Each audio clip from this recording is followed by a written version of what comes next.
Getting out on the water, well hey, it's great fun, but getting home with a few things to do. First is to flush the motor. It's really important. Hi, I'm Matt Hodson from John Crawford Marine, and today we're going to go through some tips and techniques on flushing out your outboard engine.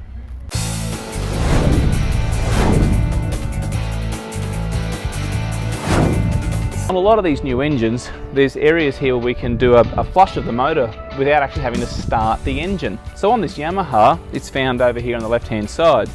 So we undo this cap, and in there we put a conventional tap fitting, just $3 from the local hardware shop, and then we simply plug the garden hose into it. That's all we need to do. With this technique though, we do not start the motor. It's paramount, we don't start the motor. So now we turn the tap on. Don't be overly too fussed with a bit of spray coming out. That's just probably your O-ring seal.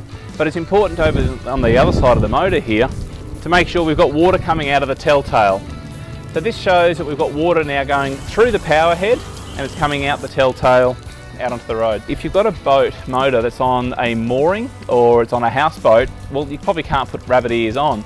So this system still lets you to flush the power head with the trunk of the motor in salt water, because at the moment the water really is mainly going through the power head. Try and do this first when you get home while the engine block's still warm, because the tap water will dilute the salt faster rather than it being cold.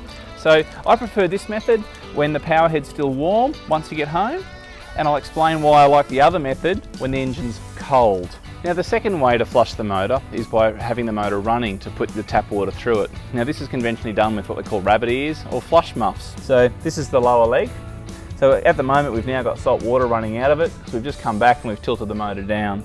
Well, let's get the muffs over it, and we slide it over so it covers.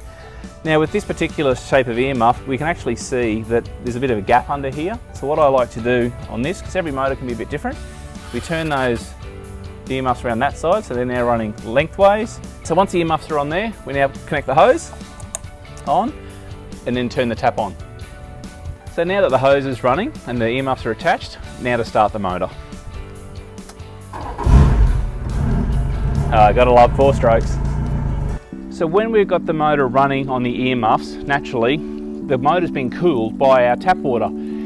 It's absolutely vital that you don't walk off and go and grab a cup of tea or go and talk to the neighbour, because if those earmuffs are pulled off the bottom of the motor, or the kids or the wife turns off the tap, engine will overheat, could blow up, resulting in a lot of money to fix it. So really never leave the motor while it's running on earmuffs. It's absolutely imperative.